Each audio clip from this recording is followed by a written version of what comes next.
هل تريد أن تبيع أو تشتري منزل، سيارة، هواتف نقالة، أجهزة كهربائية، أي شيء مجانا؟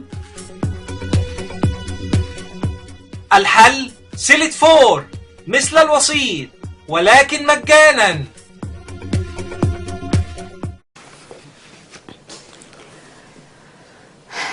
آخر حاجة بقى الجديد إن سعد الصغير أو سعد الصغير المطرب الشعبي استعلم عن ضوابط الترشح للرئاسة على دقات الطبل والمزمار، معتبرا نفسه مرشح الغلابة، وقال إن معاه 55,000 توكيل.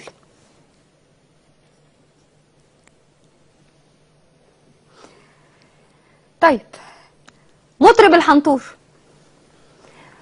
بيعرض برنامجه الرئاسي وبيقول هيعمل ايه بقى في مصر؟ سأمنع القبلات والمايوهات من الأعمال الفنية، ولا ضرائب على الموظفين والفقراء، وكل حاجة هتبقى ببلاش.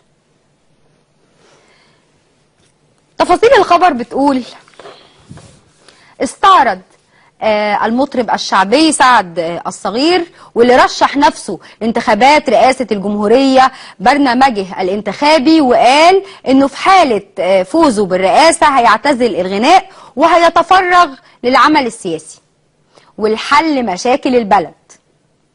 وحدد سعد عدة أهداف هيحققها في برنامجه الانتخابي، ومنها علاج الشعب كله ببلاش، وإلغاء الضرائب على الموظفين والفقراء، والغريب انه هيمنع كل مشاهد القبلات والمايوهات من الأعمال الفنية.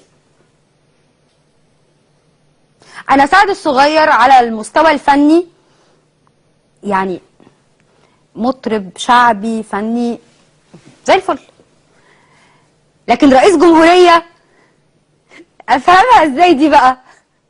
فهموها لي.